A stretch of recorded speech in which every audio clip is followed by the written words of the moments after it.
А это кому? Это просто Андрею. Это вы, да? Так.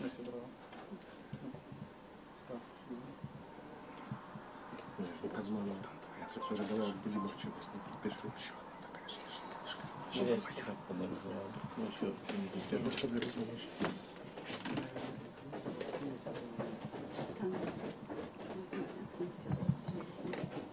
А я трошки кривовато.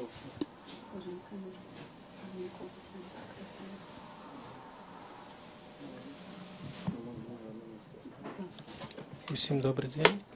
Гэта на просто трансляцыя Рада Свабода. Мы сегодня находимся у Гомелі. Тут проходит сустрэча Святланы Алексеевич, нобелевской лауреатки, з мясцовай грамадскасцю. Да пачатку сустрэчы застаецца 5-10 хвілінаў, і мы зараз падняліся, дзе Святлана Алексеевич подписывае кнігі сваім чытачам.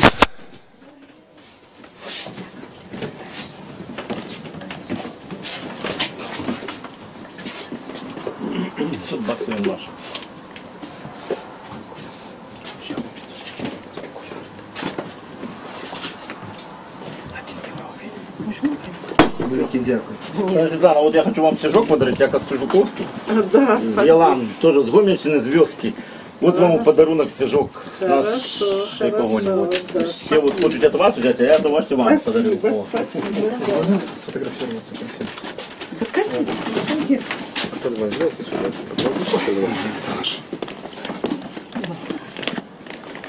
Ну так, а где вы были, когда подали Светлана Нобеля еще не снимала, а? Вот так-то? Мир так устроен, к сожалению. Я был маленький. Эти скины хорошие. Все, да? Маленький подарок от гомельских католиков. Спасибо, пожалуйста. Спасибо. Там Библия, кружка Ой, хорошо. от монахов Хорошо. и Спасибо, картинка. да. Так, а это кому? Андрей Стежак.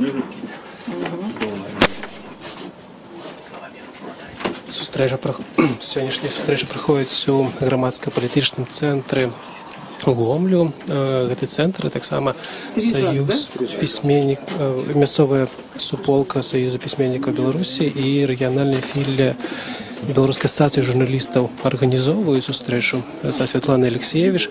Яно праходзіць у гэтым цэнтры, месца тут вельмі абмежаванае, таму трапіць сюды можна было толькі па папярэдніх заяўках.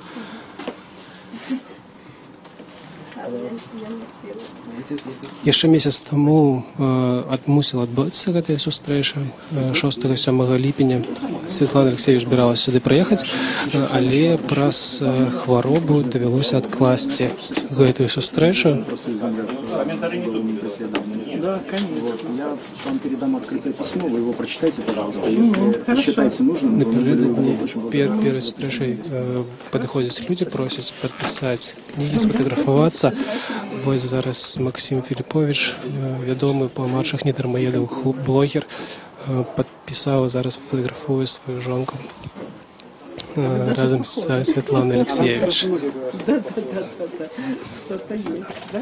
Спадарня Святлана, пакуль пойдзем, скажыце, а ўвогуле афіцыйных сустрэчаў за ўвесь гэты час ці былі ў вас, ці афіцыйнае прадстаўніцтва ўлады запрашалі на нейкую сустрэчу вас? Как власти Так. и люди. Нет, вас не запрошала никуда, но люди, да, но у меня, к сожалению, нет таких как бы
И хоть Светлана не любит революции, так, но тут есть революционеры. Так, и, например, я тоже своего рода революционер, но я считаю, что я за революционный путь развития, но есть революция. Зараз почалася зустріча зі Світланою Алексєєвич у Гомлі. Яна, нагадаю, проходить у громадсько-політичному центрі города Гомеля. Її проводять разом Союз письменников Беларуси и Белорусская ассоциация журналистов. И будем слухать, что зараз будет говорить. Ну, тянут на хороший, скажем так, философский трактат. Больше я не буду ваше время занимать. У нас встреча будет проходить следующим образом. Кто-то подготовил вопросы. Ну, кстати, чтобы вы были в курсе, здесь Белсат, здесь Радио Свобода сайт ведут онлайн-трансляции, стрим. Не знаю, как гомельские блогеры, Максим, есть ли тоже стрим, но если нет, то есть запись. Потом появится в интернете такой краткий отчет о нашей встрече. Здесь Тутбай, так, здесь Беларусь, Новый час, газета, так, даже уже и теряюсь. Так, Белопан. Ну, все, что еще шевелится, скажем так, все, что независимое, здесь есть. Интерес большой, да, и там где-то могут наблюдать оттуда. Так что человек 20 сидит пока у нас в амфитеатре, смотрит уже прямую трансляцию. Значит, вопросы, как будем задавать? Если есть кто-то уже письменно подготовил, то, пожалуйста, передайте. Так, сам подготовиться. Если нет, тогда я задам первый вопрос от себя лично, так, потому что когда я еще был, скажем, таким, то читал Быкова и не понимал, как вот люди, а у нас в деревне был бывший полицай без ноги, так, и вот я не понимал суть войны. А ему мужики руку подавали, я извиняюсь, этому полицаю, так, а мы, дети, не хотели учить немецкий язык в школе, потому что это был вражеский язык. И мне было непонятно, так. И, наверное, больше глубоко в эти процессы я вник, когда вот в Донбассе вот это все началось. Я, собственно, понял, что такое война, так и отношения людей. А думаю, что Светлана Александровна, Быков поняли это раньше. И когда я читал Быкова, то потом я уже понял, что и там не вся правда, потому что всю правду нельзя было написать, это раз. Первая повесть, я ушел, первая книга, которая была подготовлена, не знаю, она вышла у вас или нет, это я уехал из деревни, которую ЦК КПБ не пустила печать. Она в конце концов вышла в свет? Нет, так и осталось. Значит, это ответ критикам, которые говорят, что вот Алексеевич тоже из всех штанишек выросла, советских, коммунистических, раньше там прославляла, там, не знаю, Дзержинского, еще кого, а сегодня уже антикоммунистка такая, антисоветческая. И поэтому, когда вы писали свою книгу «Последний свидетель», свидетельство детей о войне, так, там, я думаю, и полуправды нету, так, потому что люди не могли говорить, например, такую правду, вот там даже если немцы изнасиловали, так, ребенка там, или маму на глазах ребенка, то об этом даже публично и в наше время не хочется говорить. А если это были полицаи свои, а если это были партизаны. И такое тоже было, так? Люди об этом говорили, потом вам писали, вот было недавно, те люди, которые дополнительно давали свидетельство, было в интернете, так? Значит, и я хотел бы, чтобы вы на этот вопрос ответили. Насколько вот сегодня вы видите, и, ну, скажем, те люди, которые вам давали, рассказывали, да, с кем вы встречались, насколько они были правдивы, всю правду сказали. И как бы, может, вы сегодня изменили бы вот что-то в той книге, так, в построении, если бы сегодня были возможности, тогда были те возможности, которые сегодня. Спасибо. Но я хочу сказать самое первое, что документ – это не механическая вещь, это живая вещь. Он, особенно все, что касается чувственного документа, что касается нашей памяти. Документ меняется вместе с человеком, вместе с временем. какие-то вещи, вот когда я уже дополняла книгу, потому что в 2000 году я включила в книгу не только то, что выбросила цензура, и я сама, будучи человеком своего времени, но и то, что люди мне писали, начиная с таких слов. Тогда я это боялась сказать, но это понятная реакция. Но когда человек писал тогда, я как бы знал и не знал это. Это знание было во мне, но у меня не было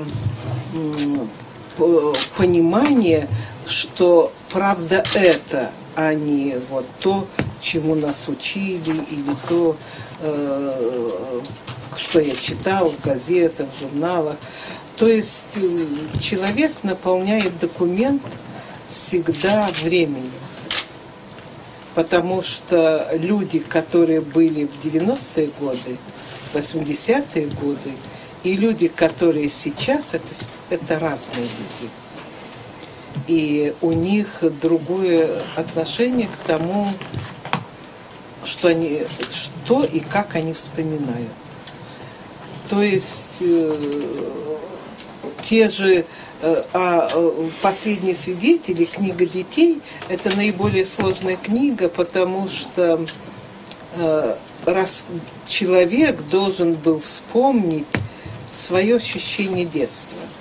То есть это была очень тонкая такая работа, потому что первый день ты говоришь с человеком и просто объясняешь ему или спрашиваешь его, как, и пытаешься вернуть его в то время, пытаешься его вернуть даже в те ощущения возраста, вернуть человека куда-то на 50 лет назад.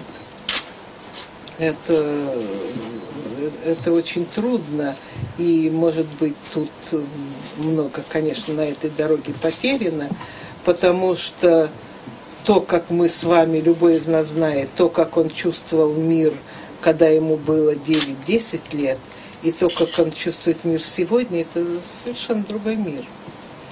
То есть я все время имею дело вот с этой текучей материей. То есть документ — это вот паспорт, это чистый документ, к которому, если он не поддельный, вы ничего не можете добавить. А что касается памяти, что касается чувства, что касается души человеческой, то эта вещь очень движимая, очень болезненно реагирует на многие вещи. Счастлив человек или несчастлив, как он прожил это время после войны, что он читал, с кем он в близком кругу остался, что он вообще узнал о жизни, разочаровался он или нет. Человек впихивает в документ всего себя. А как мы с вами, каждый из нас может сказать, что даже с возрастом это не значит, что ты остановился. Ты все время, с тобой что-то происходит. И иногда тебя может изменить какая-то история, иногда какое-то любовное разочарование, иногда даже какая-то прочитанная книга вдруг раз и открывает тебе совершенно новое пространство. Так что у меня никогда нет ощущения, что я закончила свои книги, потому что я все больше начинаю, вот особенно последняя книга «Время секонд-хенд», я постоянно о ней думаю, потому что проходит время от тех 90-х, и мы как-то иначе это чувствуем. Сегодняшнее разочарование накладывается на тот опыт. Исчезает тот прежний романтизм, конечно. Нам он уже кажется преступным. Многое происходит. Появляются какие-то совершенно странные фигуры в нашей жизни, которые даже в то время Ну, в страшном сне невозможно было бы представить, что там Путин или Лукашенко будут у власти. Все-таки та машина действовала. Там надо было расти, там надо было как бы пройти целую школу жизни, а не начинать делать себя, когда ты уже у власти. И не начинать делать себя, когда все рассыпано, когда все сидят на обломках. И вообще сейчас время такое, что цивилизация, как это называется, четвертым унижением человечества, да, вот, говорят ученые, идет на понижение. То есть понижается. С одной стороны, машины становятся умнее, а человек как бы глупее. Он умен в смысле каких-то научных вещей, там, он все-таки движется, да, а как гуманитарный человек, он, конечно, уменьшается, скукоживается. Он сегодня, мне даже кажется, что в советское время люди больше как-то думали, больше читали, и не так были привиты этой материальностью. Она не имела такой цены, как сейчас. И люди были в каком-то смысле более свободны. Пели песни, вечером собирались, какие-то разговоры друг к другу ходили. Сейчас этого нету. Сейчас мир немножко вульгаризировался. Но это повсеместно идет. Повсеместно побеждает средний человек, мы это видим. Вот как эта история Трампа очень показательна, или Марин Ле Пен. Это все на наших глазах происходит. Что мир усложняется, а люди, наоборот, упрощаются. А этому времени нужен сложный человек. Так что сегодня вот я размышляю над 2 новыми книгами, и у меня очень много материала собрано для обеих из них, а это о старости и о любви, и все равно я не слышу звука книги, потому что что-то произошло с человеком, не в смысле, что он стал совершенно другой, нет, он другой совершенно не стал, но он как-то появилось много нюансов каких-то новых в нашей жизни. Сегодня сегодняшним человеком, например, разговаривать о любви, я думаю, сложнее, чем с советским человеком, поскольку это уже другой мир. Цинизм, разочарование сделали свою работу, и тем более, что мы оказались в совершенно безвоздушном пространстве. У нас, собственно, нет настоящего государства, у нас нет какой-то идеи вокруг чего можно собрать людей. Вот когда мне позвонил Риженков и говорил, чтобы я возглавила там этот фонд Куропаты, то для меня стало сразу очевидным, что это невозможно сделать по той простой причине, что такое памятник Куропатам? Это ж не просто пойти и поставить кусок камня. Это значит, что общество должно проделать огромную работу. Власть должна признать, что такое были сталинские годы. Люди должны как бы говорить об этом, учителя должны говорить в школе, ученые должны. Это должна быть повестка дня, понимаете? Это должен быть какое-то начало действительно нового государства. Этой работы не делается, вы как знаете, мы же под тенью мощной такой России, не можем вырваться, а там памятники Сталину и музеи Сталина растут, Ивану Грозному памятники ставят. Вы понимаете, и это очень наивно представлять, что мы поставим в Куропатах камень, и мы сделаем ту работу, которую, например, немцы сделали, пусть через 40 лет, но сделали. Так, Светлана Александровна, нас можно рассмотреть. Мы формат не говорили, можно в таком формате, скажем, это региональное заседание вашего интеллектуального клуба. Да. Тогда инициатива... Приезжайте. Кстати, у нас в сентябре будет Улицкая, а в октябре Сакуров. Вот на Сакурова я просто советую, если есть Если такая пригласить. возможность. Да нет, у нас свободную в кинотеатре, не в кинотеатре Москва, в доме Москва свободно будет вход. Вопрос от Радіо Свободи. Ні, це питання від глядачів, які зараз нас на простої трансляції глядять. І ось господар Радзён питаецца, як вы мяркуеце, калі ў Беларусі спыніць сваё існаванне дзеючы антыбеларускі рэжым, які прыпыняе расткі беларускасці ў краіне, падзяляючы пісьменнікаў на сваіх і чужых? Ну, вы знаете, вот сегодня что-нибудь прогнозировать – это неблагодарное занятие. Ни у Глоба это не получается, ни у экспертов научных не получается. Настолько неожиданная жизнь, что никто не думал, не представлял, что будет ИГИЛ или что будет Трамп, опять-таки. Его. Вы понимаете, это настолько... Или даже 4, или когда там перерождение Путина произошло. Ведь никакие эксперты это не предсказывали. То есть почему-то жизнь стала опережать, в общем-то, самых умных людей. Ни футурологи не оказываются правы. Так что, конечно, чё ж мне множить эти ряды. Я это не буду делать, но я думаю, что мы недавно встречались с Ходорковским в Лондоне, и мы оба как-то такая была мысль у одного и второго, что это все, что сейчас, это надолго. Вот в силу чего это надолго, вот это проблема, с которой надо разобраться. В силу ли того, что время идеи как бы кончилось, люди потеряли интерес к идеям. После коммунизма это такое мощное разочарование в людей, что вот мир идеи, он потерял интерес для людей.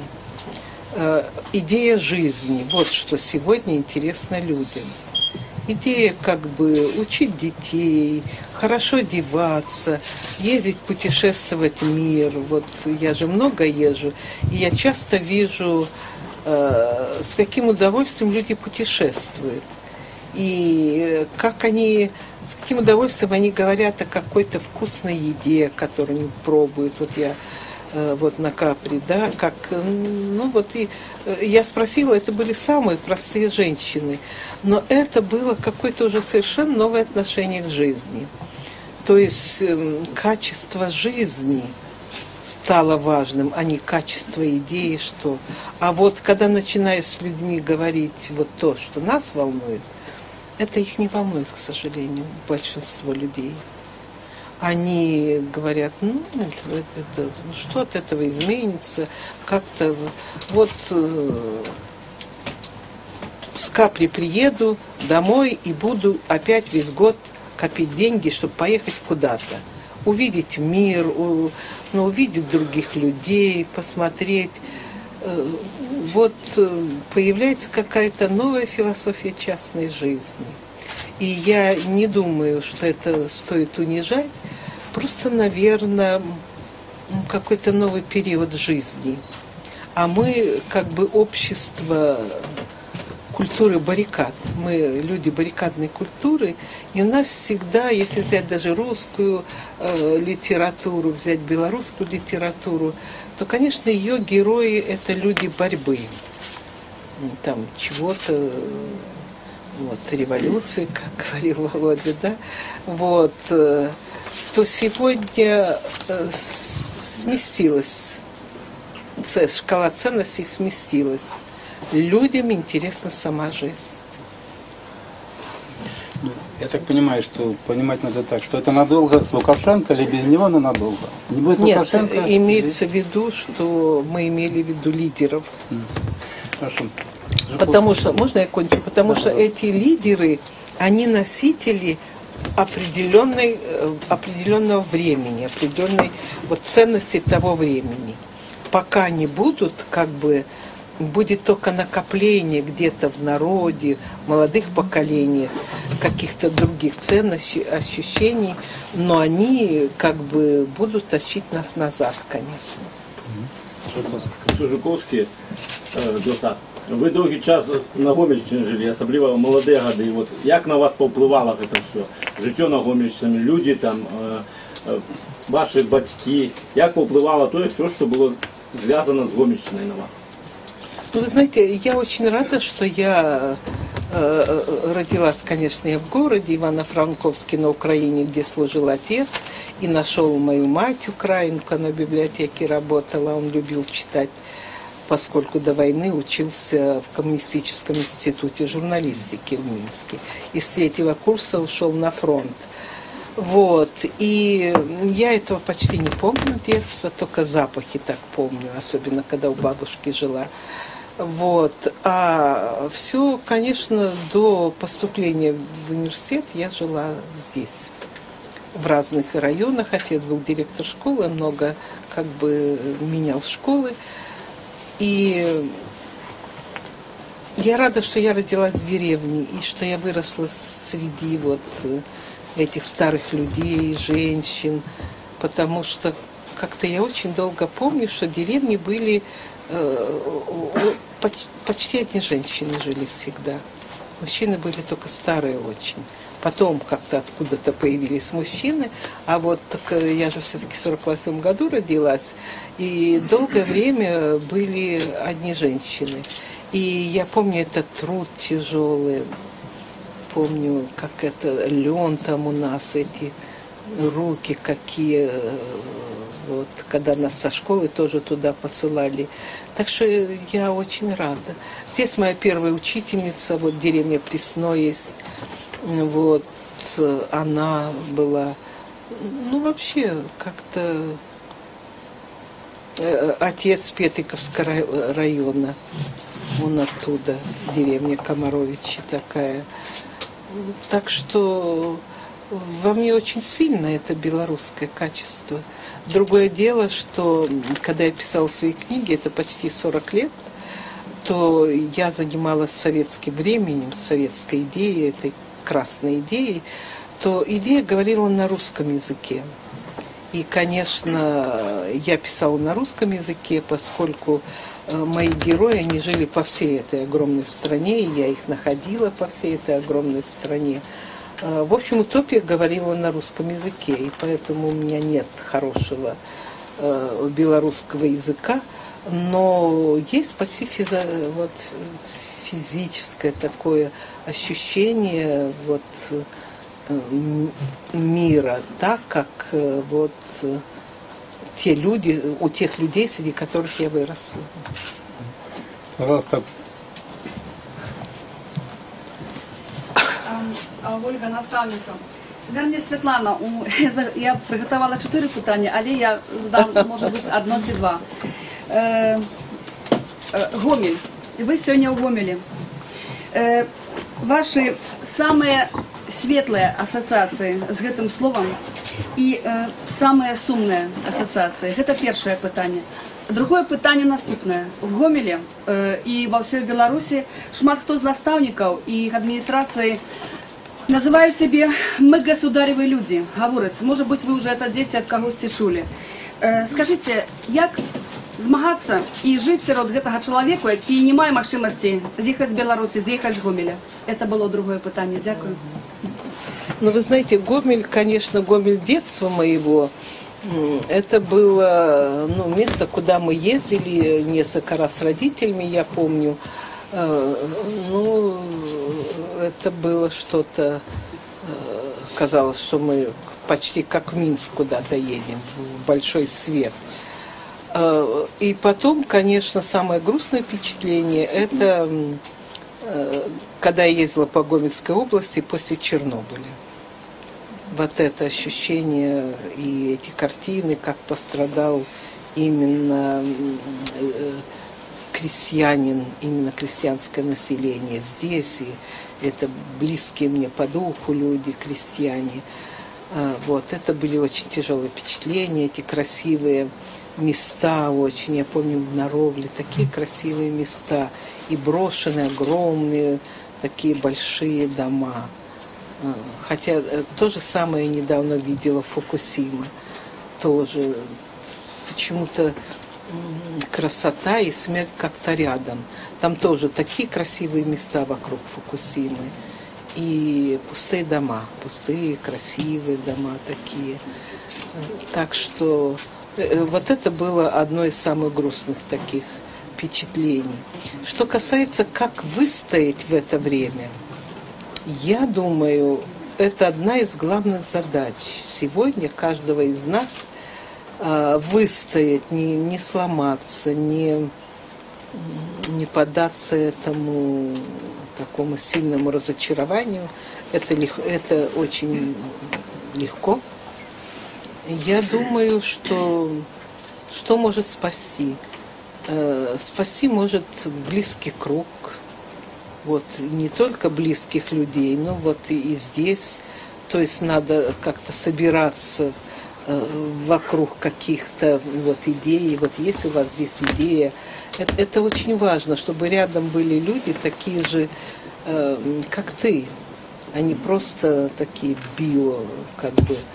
биороботы, что ли, скажем, которых просто несет потоком и больше ничего. Чтобы с людьми можно было говорить на какие-то более такие важные для человека темы, чем деньги. Сейчас большинством людей можно говорить только о деньгах. И с молодыми, и с пожилыми, к сожалению. Вот. И я думаю, что надо делать свое дело, другого больше ничего варианта нету. Если ты учитель, стараться вот как-то говорить с этими, как это их называл Платонов, о молодых он говорил, свежее время. Вот говорить с этим свежим временем на каком-то вот языке. Может, мы включим все-таки, то вы тут задохнетесь. Да, это так все. Вот. То есть спокойно делать свое дело. Вот у меня, например, в жизни, я могу сказать о себе, много чего было. И меня и судили за книгу, меня выгоняли с работы, я вынуждена была уехать в эмиграцию. Но вы знаете, по большому счету это не меняло меня. Я спокойно старалась делать свое дело. Другого выхода просто нет. Конечно, можно спрятаться в религию, может, еще какие-то личные истории. Но я думаю, лучше всего спасает время. И конечно, вот что меня удивило, например, в Европе, когда я жила, для самых простых людей, вот когда приедешь, меня приглашали в маленькие городки, да, вот, и начинаешь с людьми говорить потом, после встречи, вы знаете, для них очень много значит литература, живопись, очень много значит музыка, путешествия. То есть там есть, помимо вот всего, еще какая-то жизнь. Жизнь души, жизнь интеллекта. Люди не концентрируются так, Лукашенко не Лукашенко. Вот я когда приехала через 12 лет после эмиграции, и ко мне стали приходить друзья, и я была потрясена, как абсолютно те же разговоры, что я слышала 12 лет назад. То есть никто не говорил о том, и я не видела, какой он путь прошел душевный. Вот, что читал, что думал, вообще, что понял о жизни. Вообще все эти хохмочки про Лукашенко бесконечные. В общем-то, этого надо бояться. Надо просто жить с интересом. Другой же жизни не будет. Понятно. Так, Анатолий Боров, пожалуйста. Сударыня Светлана, у меня такое питание. Мы с тобой учились в одной школе, сдается, советскую среднюю школу заканчивали. Я трошки ранее, ты позднее. Потом лёс твой повел тебе у Капаткевича. И вот сегодня мы размовляли с Виктором Касько, и я кажу, что будем мы на сустрэча. И он каже: Анатоль, а задай такое питание Светлане. Капаткевичі і Алексієвич. Там ствараецца нейкі палескі вянок. Капаткевичи, Калинковичи, Мазыр, Петриков, где народились слынные люди, яких мы сёння ведаем. У тых же Капаткевичах Шендарович, які прославляя у России адмовные самые эмоции и так далее, и так далее.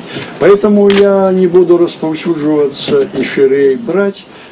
Были такие пытания про Гомель, про это. Капаткевичи у твоим житті. Это одно. Другое, я хочу передать свои две книги и сказать, ці чула ты про струнные дороги нашего земляка Юницкого. Нет. Вот там у меня есть такая книга. Под Мар'їнай горкой будуется гэтая, вельми цікавая. И коли все будет добро складываться, я запрошу тебе на 3-й экофест у наступным годе, где будут проходить по поветрі уникальные дороги над землей. Коли будет махчимость, мы запросим, чтобы ты наведала, проведала и здивилася, что это такое. Что может сделать белорус, який народился под Брагином, Анатоль Юницкий. Это интересно, да. Поэтому первое питание Капаткевичу в твоем житті, ну, напевно, и все. Ну, вы знаете, мы жили в Ивашковичах, это было 5 километров от Капаткевича. И я ходила в школу в Капаткевиче, это каждый день 5 километров туда и 5 километров назад. Так что вот это было такое время достаточно сложное. Я 7 ходил. Да, ну вот, да. Теперь даже, если когда я говорю своей внучке, она говорит, а что тебе, не мог папа на машине подвезти? Вот, ее папа, конечно, подводит 200 метров до школы. Вот, так что это было очень сложное время, сложное у моих родителей, сложно у меня самой, поскольку вот время юности, оно самое беззащитное. Ты совершенно открытый миру, ты совершенно незащищенный, ты ничего не знаешь про себя, тебя столько искушений, и вокруг тебя так мало людей, которые могут тебе помочь, и могут тобой вообще обратить на тебя внимание, заняться тобой, говорить. Мне в этом смысле не повезло на учителей, у меня не было таких учителей, которые могли бы это делать. Это было все в одиночку. Это очень сложно. Я даже, Бартосик написал материал, съездил в деревню, где я жила. Вот, и там учителя, они... Я в ужасе была, как эти учителя, вообще кто нас учит? Вот они говорили, что это Обама сказал там шведскому комитету, и вот она за предательство получила. И вообще у нас вот когда-то такое время хорошее было. Вот наш учитель один там вырезал этого Ленина в шалаше. Вот это было время, да? Ну, это ужасно, конечно. Я это читала. И особенно мне понравилась одна учительница, которая сказала, ну, я не знаю, она не очень умная, эта Светлана была. Потому что вот что такое герой, она понимала. А вот народ-герой она не понимала. Она говорила, ну как это народ-герой? Вот один человек, я понимаю, это он сделал. А вот что значит народ-герой? Это все теряется, ничего не понятно. Вы знаете, в общем-то, проблема нашей светской интеллигенции, по-моему, до сих пор стоит. Это очень... И вообще проблема элиты, это одна из самых главных проблем, по-моему, нашей нации. Я думаю, потеря еврейской части населения во время войны, наиболее культурной части нашего общества, это огромная потеря для нашего народа. Я в свой клуб, вот вспомнил, приглашала Рут Ванагайте, которая написала книгу «Холокост в Литве». О том, как она еще маленькая спросила у бабушки, бабушка, откуда у нас целый комод золотых коронок? И вот там у соседки девочка говорит, тоже у бабушки полно золотых коронок. И бабушка не нашла ответа. бабушка, откуда мы так бедно живем, откуда у нас такие дорогие вещи? И вот она, когда выросла, она занялась этим расследованием. Оказалось, что действительно литовцы как бы сами уничтожали своих евреев. Но это кончается тем, что ее там чуть ли не выгоняют из своей страны. Так что очень сложно. Но это те проблемы, вот когда... И вот мы когда с ней говорили, она сказала, если бы у нас не было уничтожены все наши евреи, Литва была совершенно бы другим государством. Я бы могла сказать это и о Беларуси. Сколько здесь было еврейских газет, журналов, школ, театров. Или даже вот, когда я писала книгу «Время секонд-хенд», и вот люди рассказывали, как в деревне, вот 200, там большие же деревни были, забирает евреев, а это врачи, портные, в общем, и люди, оставаясь, оказываются как в безвоздушном пространстве. Вдруг оказалось, что это совершенно другая деревня. Так что у нас, как бы, есть такой, если вы читаете, есть такой Кирилл Рудый. Он сейчас посол в Китае, да? И вот у него есть, он выступает на этом экономическом форуме, и у него есть несколько книг, где он говорит о связи экономических проблем с культурой. Вот это ловушка колеи. То есть, когда культурные проблемы, в общем-то, когда каждое поколение воспроизводит все то же самое.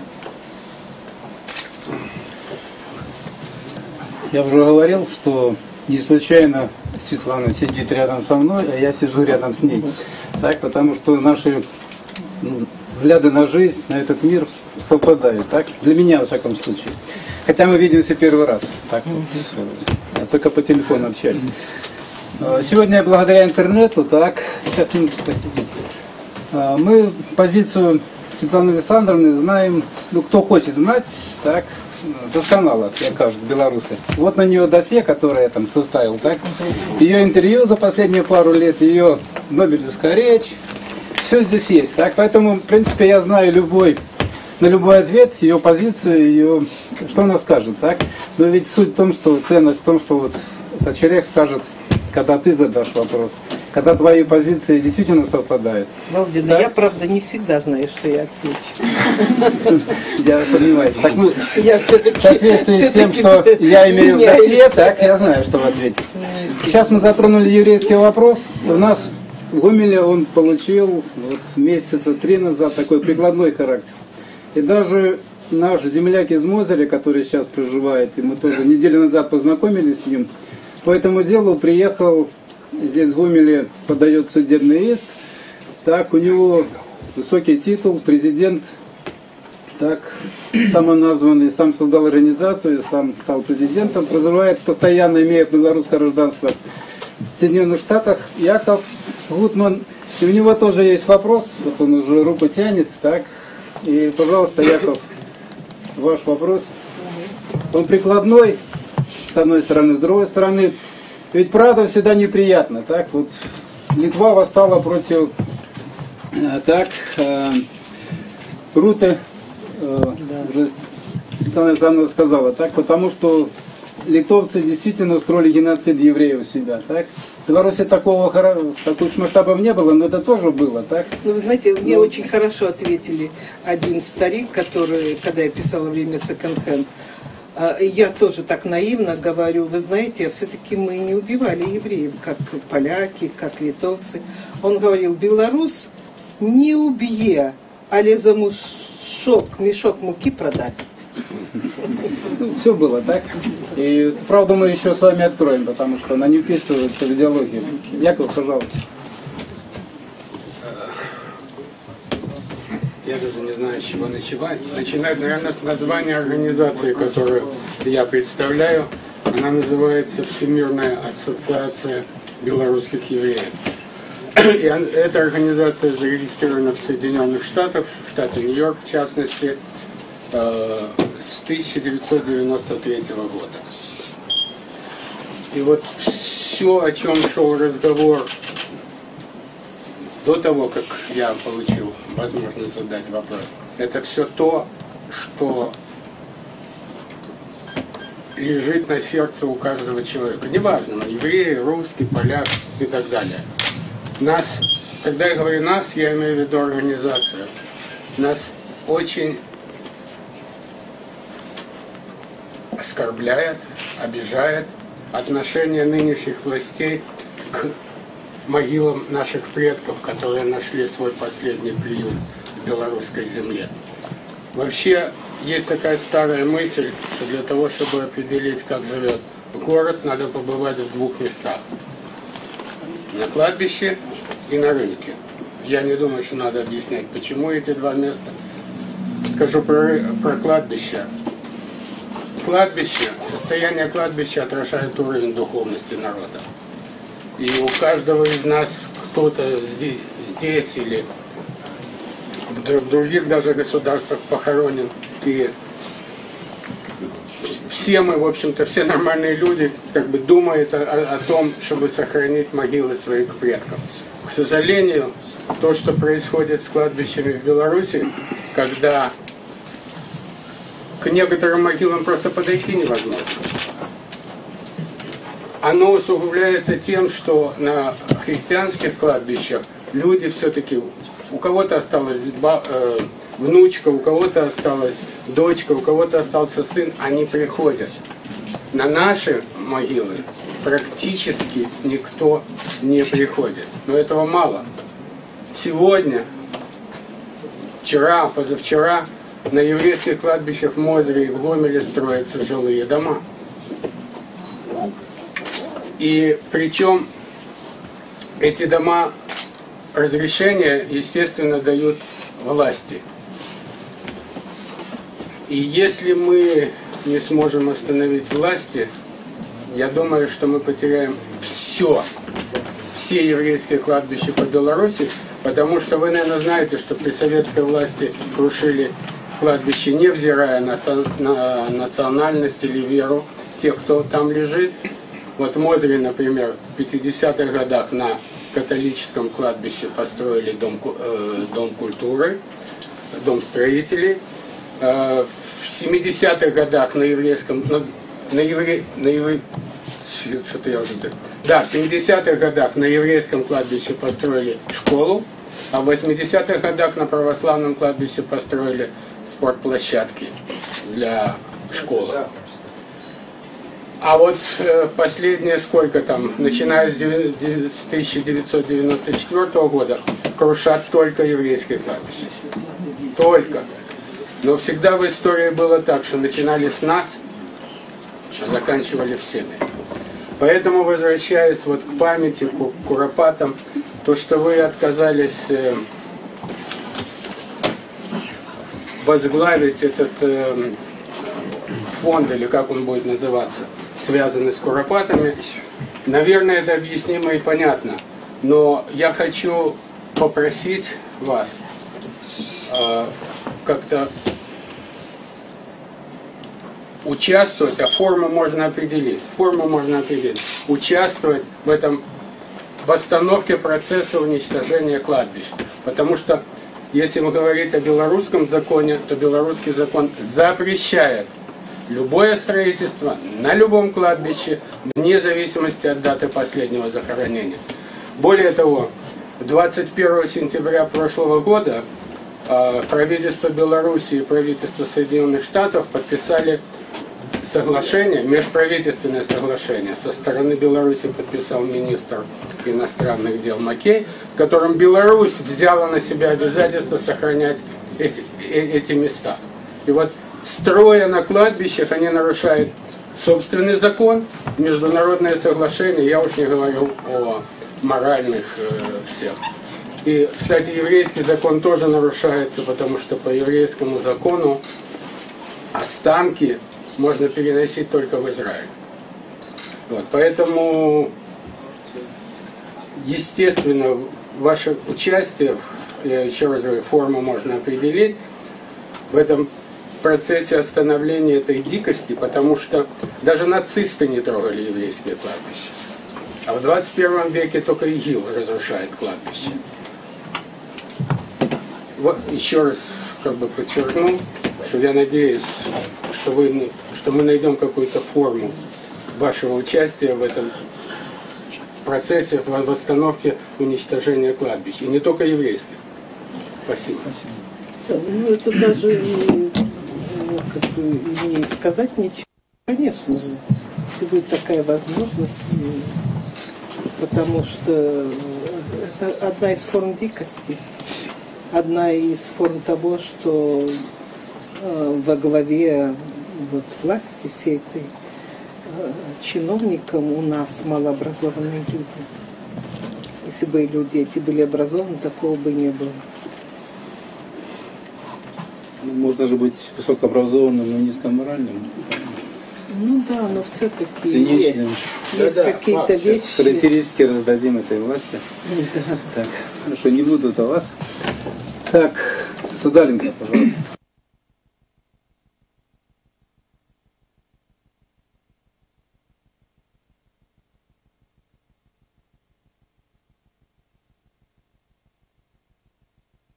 Так, у меня два питання.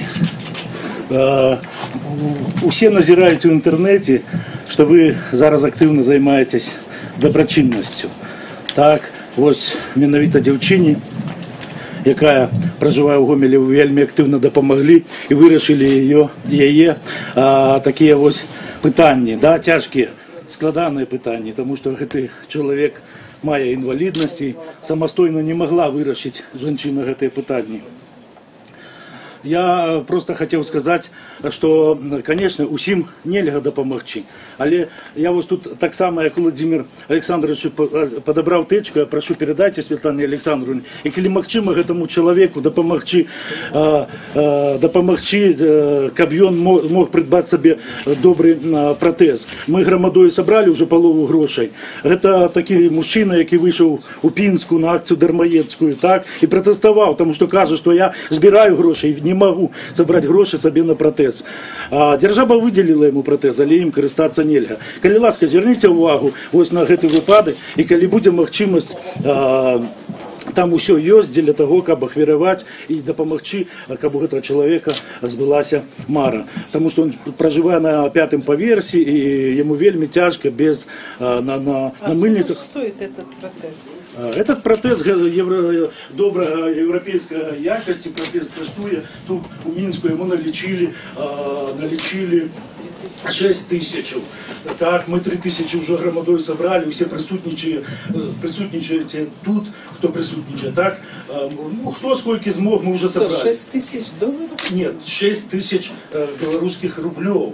Это 3 тысячи долларов, 1500 мы уже собрали громадою. И вот вельми тяжко вот этот сбор этому человеку грошей. Коли есть такая у вас можливість, коли ласка, допоможите. Это первое питание. И Світлана Олександровна, мені як приборонцу вельми цікавить ваше оставленное до применения у нашей, у моей країні смертного покарання. Мы до сегодняшнего дня одна країна в Европе, где применяется смертное покарание. Хотелось бы знать вашу позицию по этому питанию. Дякую.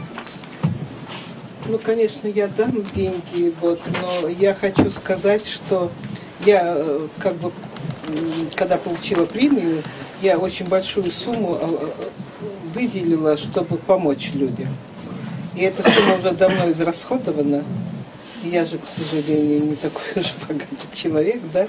Вот. И я всегда, когда деньги, не хочу, чтобы об этом говорили, потому что на тебя обрушивается такое количество беды, а ты же не в состоянии всем помочь. У тебя своя жизнь, свои родные есть. И очень сложно это сделать. Ну, в данном случае я, конечно, помогу ему частично. Дякую великий. Другое питание. Почекайте, еще же другое. Ну там надо сколько там? 1500 долларов. Да, 1500 белорусских рублей. да. 750 долларов. Да, Как-нибудь осилим. да, конечно. Это мы можем сделать. Степан Александрович, решит по теме смертного покарания.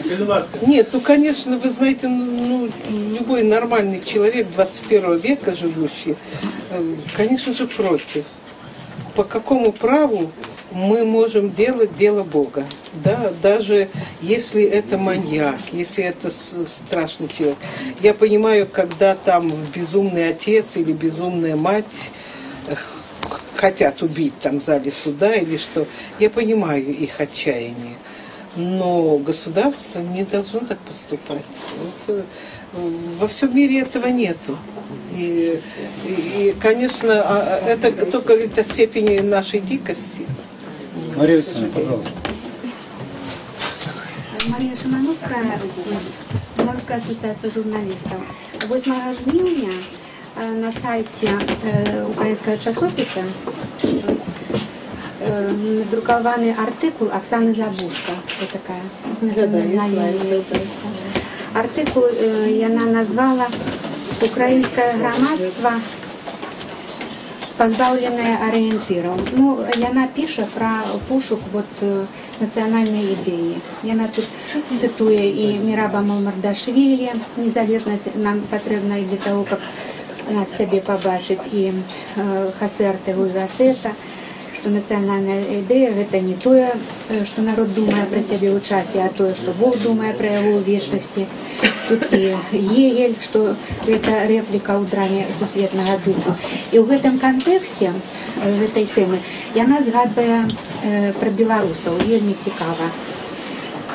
Что мы можем ведать про белорусов, якія яны? Яны и сами про себя не шмат могут сказать, не имел гэты народ ни истории нового часу, не имел шансу себе на полный рост убачить, проявить у чем-нибудь, ці ў добрым, ці ў дрэнным. И на зломе, так как можно было сказать, о, это чисто по-белоруску зроблено. Нават стереотипов себе не нажили. Яны зараз по кружках себе реконструюють про нас гэта, по выбітных гістарычных постатях, на тых маленьких усплёсках национальной свободы, пасля якіх заўжды застаецца добрая литература. И у іх были письменники, якія нешта про свой народ сказали, поспели. И вось уже Святлана Алексеевич, это летописец белорусской летописец Беларуси советской, уласна Саўка, якая географічна может находиться где завгодна. Это зразумела не значит, быццам белорусов уже няма, и яны уже россиянами один народ. Это значит, что их не бачно у тым лику им самим. И у вязницы усе на выгляд однолькова шэрыя. Вот про эту национальную идею, про ее пошук, про то, что это просто себе побачить и быть собой, и отчувать себе белорусом. Ну, знаете, это, конечно, вечная тема. При Ельцине, помните, русские искали национальную идею, да? Теперь они ее нашли, милитаризация, да? Как бы всегда, вот, любое разочарование кончается тем, что Россия возвращается к милитаристскому пути. Это вот то, что она умеет и знает. Что касается нам, конечно, мы маленькая страна, и мы между Россией и Польшей, и нам очень сложно себя найти. Но это, конечно, строительство своего государства. Но вы видите, сколько препятствий. И какие-то вот эти, мне не нравятся разговоры об аннексии Беларуси. Они все чаще и как-то настойчивее. И судя по тому, что происходит вообще вот на этом пространстве, и с Россией поневоле начинаешь этого бояться, конечно же. Это достаточно опасно. И я думаю, власть наша тоже бы хотела освободиться, поскольку эта проблема личной власти завязана на проблему Белоруссии. Но я сама слышала от многих известных русских людей, что вы, белорусы, здрадники.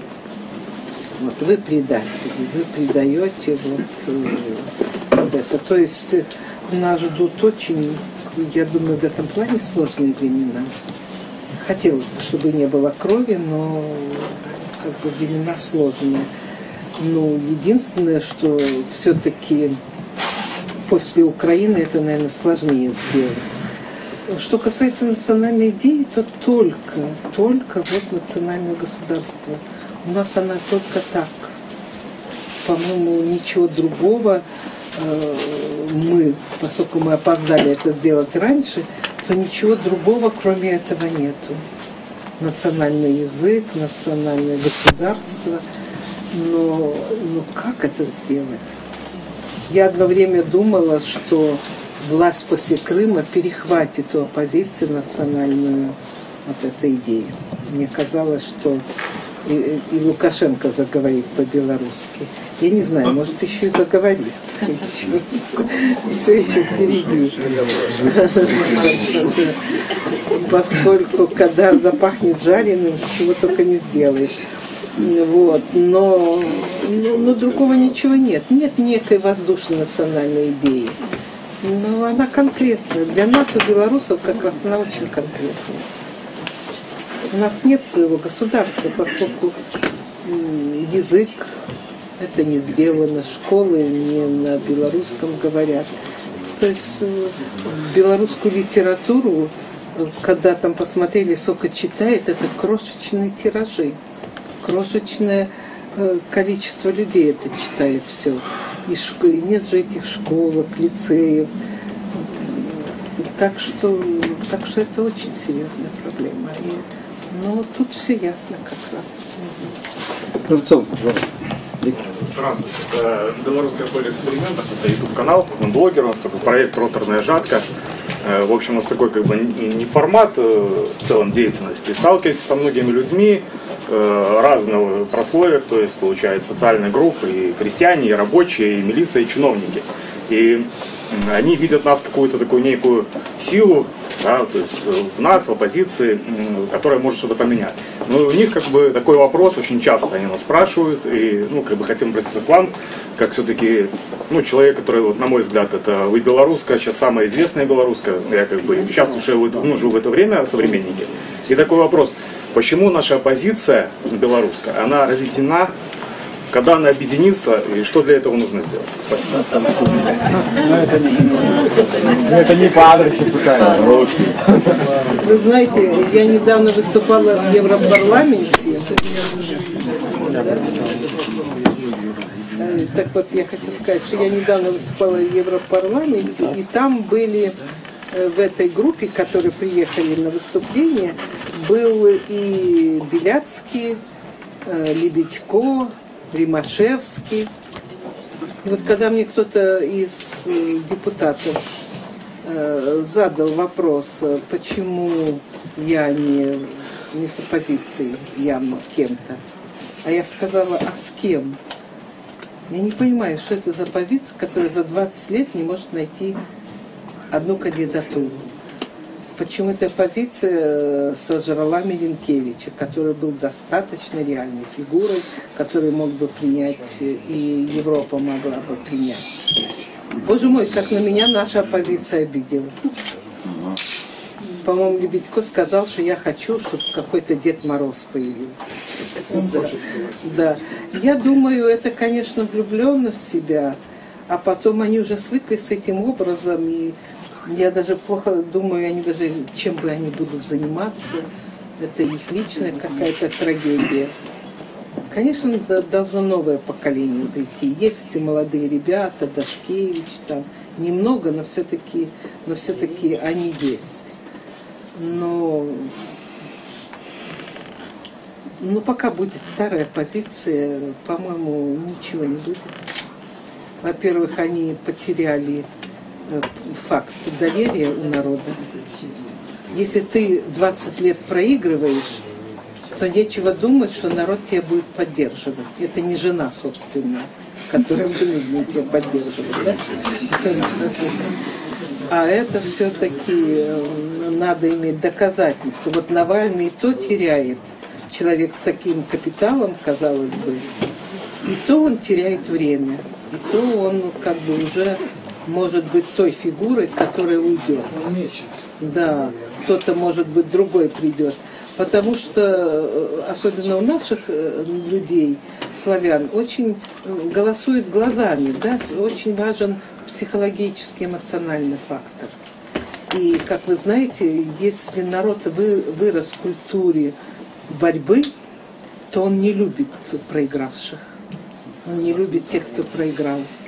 И, конечно, все-таки можно по-разному относиться к Лукашенке, но это все-таки сильная, харизматичная фигура. И перебить его, найти равную фигуру, вот, чтобы в глазах народа, это очень сложно.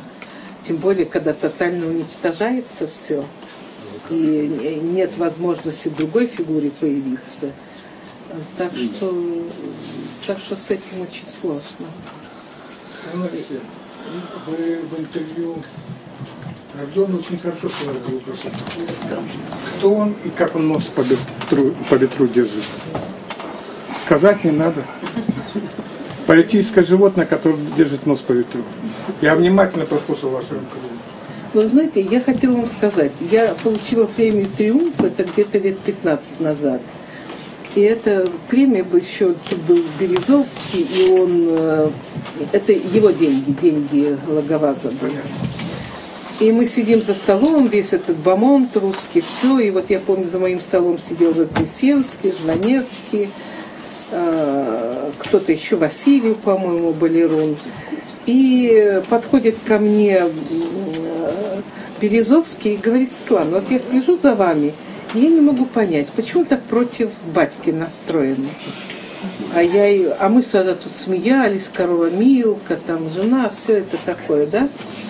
Ну, я ему говорю, почему я должна его любить, мне не кажется это такой фигурой, которая спасет мой народ.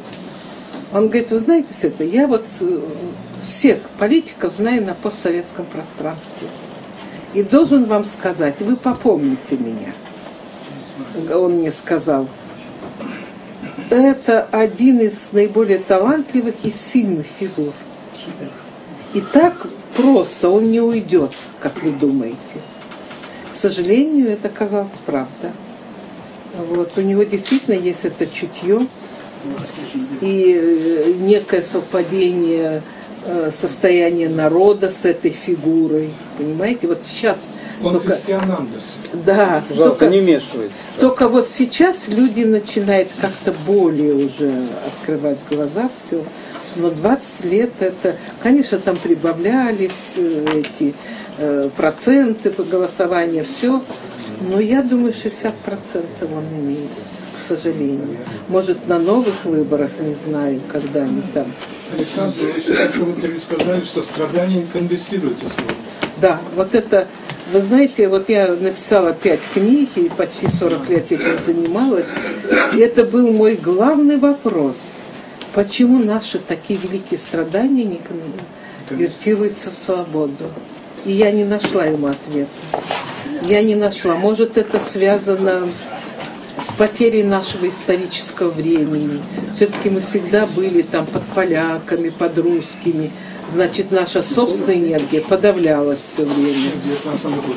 Да, это, вы понимаете, а уж не вспомню Ивана Грозного, как он вырезал все это, да, ведь вот если все это посмотреть. А потом война, когда такое количество людей погибло. Вот мой отец, у них была очень интересная семья. Я как бы из учительской семьи в 4-м поколении. Так вот, из 3 братьев остался живой только мой отец.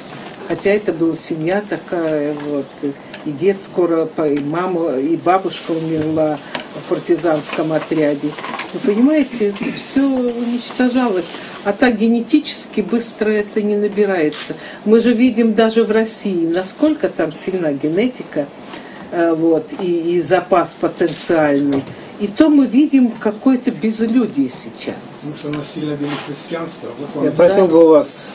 Да, нет, это разговор. Нет, это разговор. Это ничего. Варвары всегда остаются варвары. И насильное христианство это ничего не дает. Ну, гены остались. Вы знаете, все-таки, если бы не революции, не вложили в ЧК во рвы ЧК этот геноцид, что было накоплено, генетику эту, может быть, это была бы другая страна. Я не могу сказать, у меня нет такого антирусизма. Я не могу, так же, как и нет против немцев, говорят, там немцы все равно немцы. Я не считаю. Например, я недавно была в Японии, и там очень хорошо мне один профессор сказал, говорит, Светлана, вот до войны и во время Второй мировой войны нас называли, японцев, черти Восточной Азии. Мы столько корейцев, филиппинцев, мы, говорит, все в крови. Приходят американцы, сбрасывают бомбу, пишут нам конституцию, и этот же народ, эти же люди делают одну из самых сильнейших цивилизаций. Вы понимаете, с теми же людьми можно сделать что-то совершенно другое. Да? Хорошо. Значит, у нас по регламенту работы 15 минут. 15 минут работы нам осталось. Если мы с вами не решим продолжить, потому что у нас душновато, нас еще ждут, я не знаю, там сколько людей в амфитеатре, так? Сейчас, минутку, вопрос у нас еще. Романовой, Ховар, радиорация. Я еще школу давно делаю.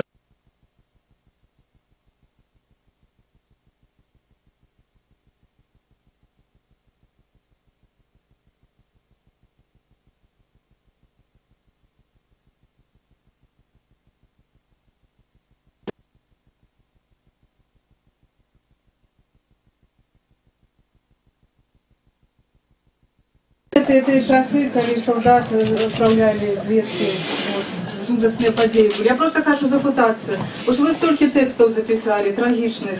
Як вы это все пропускали праз душу? Это просто немагчыма, потому что вы столько побачили все в житті, людских лёсаў. Это немагчыма, напэўна, вытрымаць. А вы сидите, что вам дае силы ў гэтым? Литература, это ж так непросто. Ось вы думаете, литература, тексты, яны здольныя ўплываць на свет? Ось ваша творчасць, она может змяніць нешта, ваша асабістае? То, что вы зрабілі. Вы знаете, я хочу сказать, я в принципе во всем мире задают такой вопрос, и этот вопрос мне не нравится. Почему? Вот умирала моя сестра младшая, и я в Боровлянах месяца 3 провела там с ней, и я видела, что такое работа врача-онколога. Каждый день, особенно детского врача-онколога, сказать матери, что шансов нет. С ребенком это что-то говорить. И у меня после этого язык не поворачивается сказать, что писатель это что-то такое необыкновенное. Что я больше страдаю, как бы, чем вот эти врачи, которые каждый день видят слезы, несчастье, смерть. Я думаю, что есть профессии, в которых есть доля риска. Конечно, я бы не хотела быть вот на войне в Афганистане. Я там была. Я бы не хотела видеть то, что я там видела. Вот, когда там вообще, что там кладут в эти гробы, насыпают просто землю и прямо бросали там эту форму, да. Ну, это все ужасные вещи, которые я бы не хотела это знать. Но это моя профессия, так получилось, что я должна этим. Поэтому я не думаю много, а люди, которые на войне, это одиночество, которое они... Вот представьте, люди, которые в Чечне делали весь этот кошмар. Вот как после этого жить? Или то, что они делали в Афганистане, а то, что они делают в Донбассе, вот сегодняшние. Ну, я не знаю, как люди с этим живут. Это их, конечно, взаимоотношения с Богом. Как мне вот в Германии говорили, я как-то остановилась там в одной деревне у своей подруги, она повезла к своей маме, и ее отец, который воевал, она не молодая уже была, а мама говорит, что... Она говорит, ну как папа? А так говорит, да папа у нас больше половину жизни проводит на кушетке у психотерапевта. Оказывается, он воевал на Восточном фронте. Можете представлять, как все это стало в старости, когда защитные силы организма уже не в состоянии так сопротивляться и завуалировать, чтобы это забыть. И что она говорит, у нас тысячи бывших солдат сейчас вот на этих кушетках у психотерапевтов кончают свою жизнь.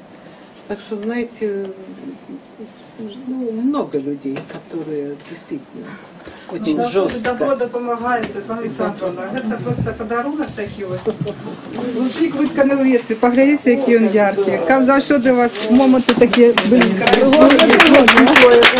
Спасибо, очень красивые, да, правда. Рушники завжди на радость дорогі. Це так приємно. А ось це узор, це восьмирожки, це символ Матері Божої. Ну, конечно. Ну и не только. Это символ таких жаночек.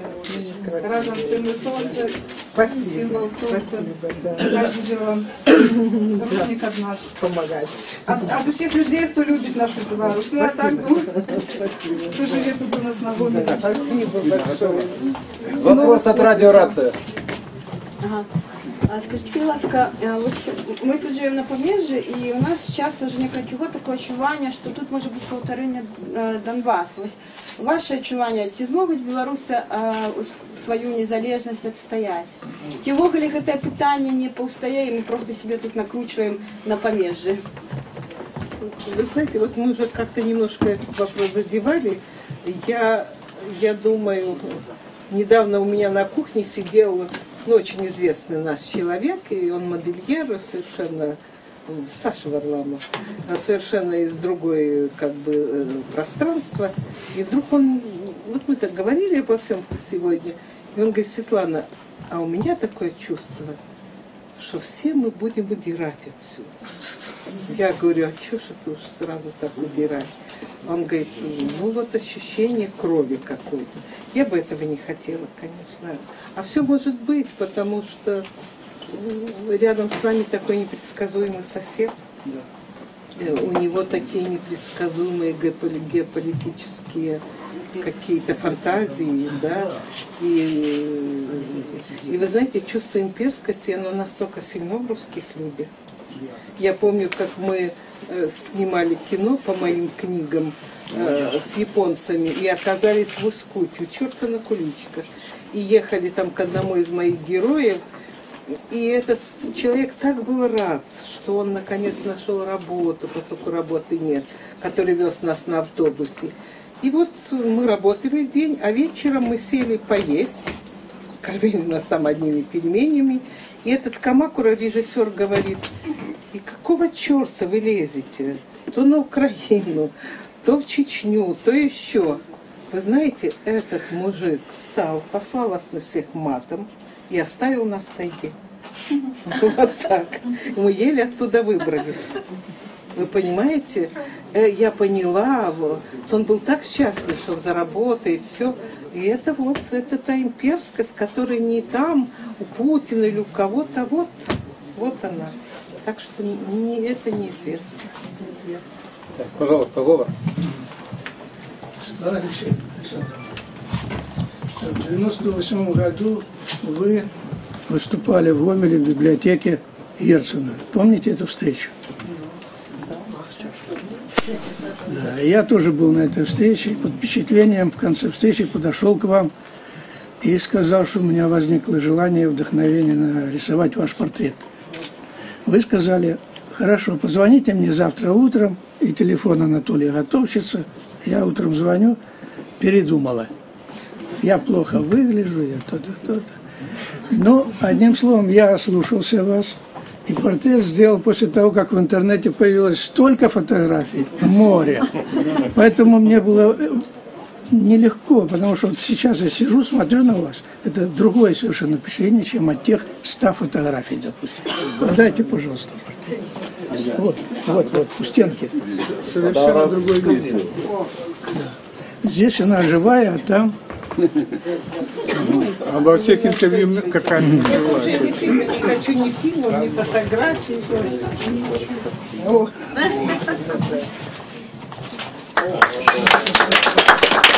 Хочется добавить, что портрет 2 месяца ждет здесь у нас на Полесской, потому что встреча отложилась. Оставьте его пока, чтобы в руках держать на трон, от которого он отказывается. Пусть образ.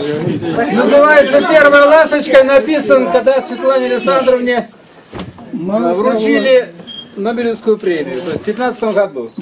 Да, первая ласточка. Мало того, не захотела сама сидеть, посидит в портрете. 98-го года у меня лежит подарок в Гомельской районной библиотеке, подписанный вам, книга памяти, 2 тома. И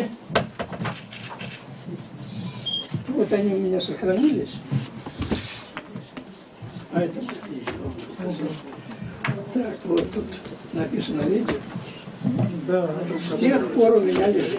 Ну, спасибо. И я вот дождался через 20 лет передать. Спасибо большое.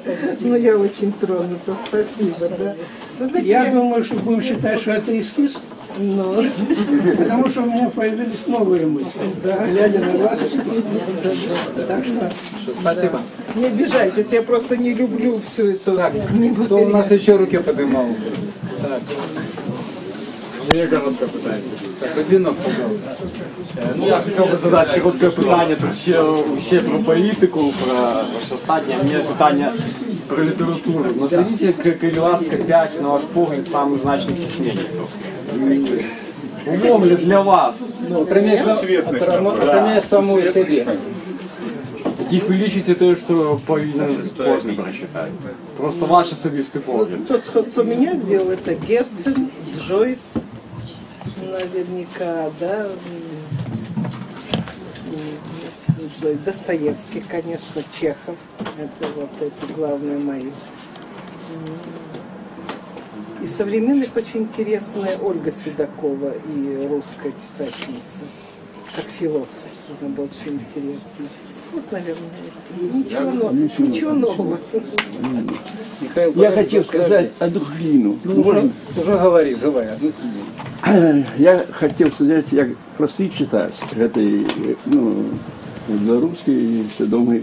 И когда я прочитал вашу первую книгу, до речи, вы мне так само тут особистый подпись поставили, количество до встречи. Так, вы мне подаровали эту книгу, и я хочу что сказать, что ваши книги не забываются и никогда не забудутся. Есть шмат книг, и я прочитал тоже, может там 1000 книг, але может там 10 или кольки книг, які застаються в пам'яті надовго, якби на все життя. То ваші книги, коли прочитаєш книгу, то її ніколи не забудеш, тому що ця книга, тим більше, якби, ми самі пережили якісь моменти этой книги, я бы сам в этой книге есть такое, что такое. И ваш талант, и это все как бы такой обогульный, и это в такой короткой форме, и, не даром это оценено таким высоким статусом. То эту книгу хочу сказать, что ее никогда не забудет. И когда я веду разговоры там про Донбасс, или я что скажу, и кто-то со мной не звонит, говорит, почитайте вы Алексеев. Почитайте вы Алексеев, и вам одразу станет багато чого розуміло. Дякую вам. Я особисто вельми ганарусь тим, що наша білоруська земля, и у нас на нашей земле есть такие талантливые люди, Светлана Александровна Алексеевич. Дякую вам за все. Я хвалююсь. Николай, пожалуйста. Николай, еще, а потом Стрижак. И будем заканчивать. И вот еще человек здесь. Вопрос такой, как вы относитесь к строительству атомной станции? Конечно, отрицательно. Конечно, отрицательно. Потому что Беларусь, которая пострадала больше всех, и она не сделала вывода.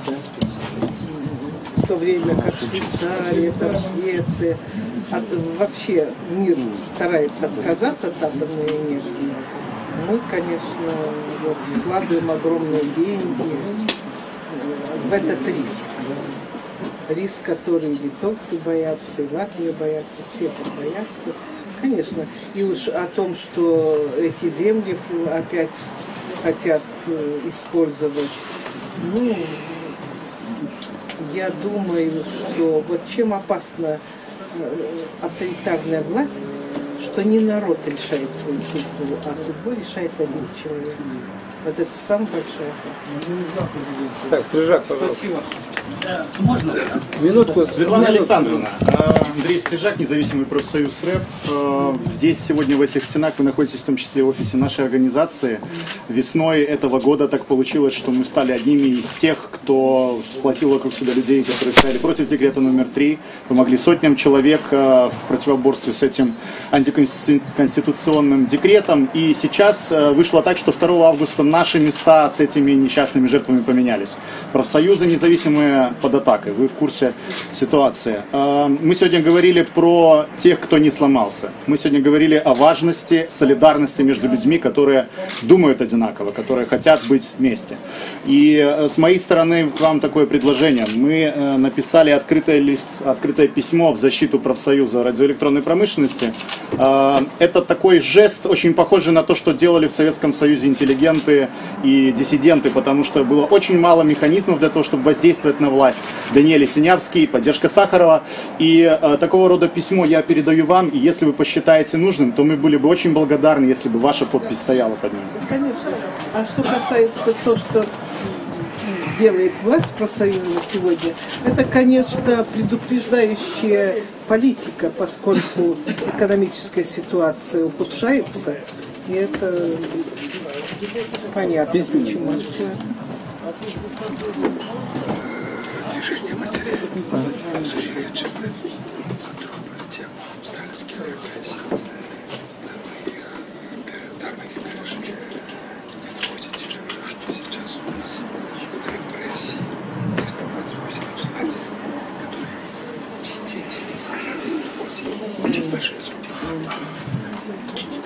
Да, я знаю вот эту историю,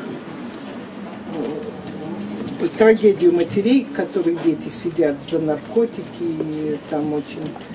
Ну, вообще, наркотик, конечно, большая проблема для нас. И много там несправедливости, и много опасностей того, что происходит с наркотиками. Это большая проблема. Я, конечно, очень сочувствую этим матерям, конечно. Знаете, у меня аксиома. Политика – это результат психологии. То есть в основе психологии. Писатель, инженер человеческих. Так что вы не отвечиваете. Мы все хотим... Ваш вопрос. Я вам как автор, вот я соавтор произведения о Гомеле, а это мои размышления. Это в свободное время почитаете. Спасибо, будем заканчивать. Бог чутое бачит, хай вам счастье. Будем заканчивать, да? Не, ну, минутку не уходите, еще ж мы программу не объявили, так? Людмила Ильинична, хотите что-то сказать? Сейчас, минутку. Я хочу сказать. Андрей, подожди. Значит, сейчас, кто хочет тут сказать, буквально кратко, так? Потому что мы все выйдем туда, на площадку амфитеатра, там барды сыграют нам по пару песен. А книжки можно будет?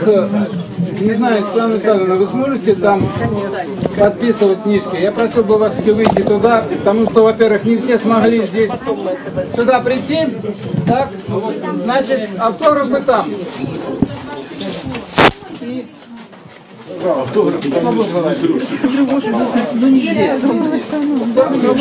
Наш эфир заканчивается. Як только что объявил Владимир Кацара, для этой встречи Светланы Алексеевич падрыхтаваны канцэрт з мясцовымі бардамі. Таксама яшчэ шмат людзей прынеслі свае кнігі і хацелі б іх падпісаць у пісьменніцы.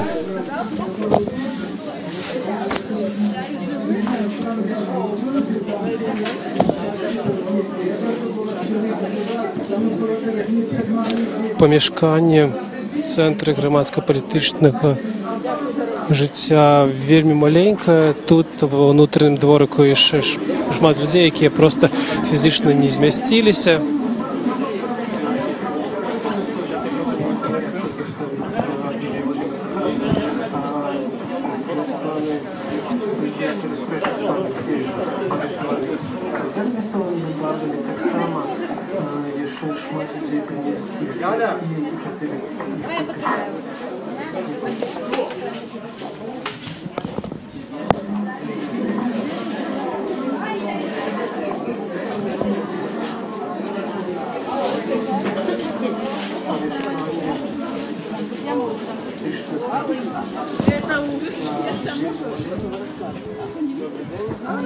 Нагадаю, гэта была яшчэ працягваецца сустрэча грамадскасці Гомеля са Светланай Алексеевич, Нобелевскай лаўрэаткай. Гэта яе першая сустрэча з чытачамі і грамадскасцю па-за Менскам. Дагэтуль яна сустракалася колькі разоў у межах інтэлектуальнага клуба у Менску. Яна шмат зараз ездзіць па замежжы. Недавно вярнулася з вострава Капры у Італіі. Мусіла акурат пасля яго прыехаць сюды ў Гомель месяц таму, але захварэла. Яна была на прэзентацыі сваёй кнігі ў Паўднёвай Карэі, выступала на слуханнях па Беларусі ў Еўрапарламенце, але не хапае вельмі шчыльны графік, але для Гомеля гэта вельмі асаблівы для яго. Тут яна вырасла, яна выдзеліла час. Тут сабралася ўнутры пару дзесяткаў чалавек і звонку каля цэнтра грамадскага і палітычнага жыцця Гомеля яшчэ з некалькі дзесяткаў. Тут зараз будзе аўтограф-сесія Светланы Алексеевич і канцэрт з гэтай нагоды. Сваё юнацтва Светлана Алексеевич правяла менавіта на Гомельшчыне. У 50-м годзе яе тата разам з сям'ёй, яна прыехала ў Мазыр, жыла ў Петрыкаве, хадзіла ў школу Петрыкаўскай раёне ў Капаткевічы, працавала ў газеце «Прыпецкая праўда» ў горадзе Нароўля на поўдні Гомельскай вобласці. Тут яе добра ведаюць. Як распавялі арганізатары, яны спрабавалі раней дамовіцца на афіцыйную сустрэчу, каб Светлана Алексеевич сустрэлася з чытачамі ў абласной бібліятэцы Гомелю, але пасля таго, як гэта інфармацыя з'явілася ў СМІ, кіраўніцтва бібліятэкі дало ход, не адмовілася ад папярэдніх сваіх дамоўленасцяў і сустрэчу там адмянілі. Таму яна праходзіць у вось такім даволі абмежаваным па прасторы месцы. Усе людзі не змаглі змясціцца ўнутр. Больш за гадзіну трывала сустрэча з Алексеевич. Яна распавядала і пра літаратуру, і адказвала на пытанне гамельчукоў наконт ваеннай небяспекі, наконт палітычнай будучыні Беларусі. У канцы гэта ператварылася у выказванне падзякі. Многія людзі прынеслі на сустрэчу падарункі, кнігі, веткаўскі ручнік падарылі ёй, партрэт. Вельмі такая насычаная адбылася сустрэча. Зараз мы чакаем, пакуль выйдзе Светлана Алексеевич з будынку, і тут павінна пачацца яе аўтограф-сесія.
Шановні глядачі, нагадаю, гэта був простовий ефір Радіо Свобода з Гомлю. Тут проходила зустріча з Світланою Алексєєвич, перша регіональная сустрэча з чытачамі і грамадскасцю пасля таго, як яна атрымала Нобелеўскую прэмію. Тут яе чакалі даўно, некалькі год. Уже сёлета яе прыезд быў адкладзены праз хваробу.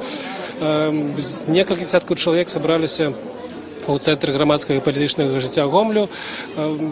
Дзяржаўная бібліятэка, абласная бібліятэка, якая раней была пагадзілася на правядзенне сустрэчы з чытачамі, ад сваёй прапановы адмовілася, таму праходзіла сустрэча ў такіх даволі сціслых умовах.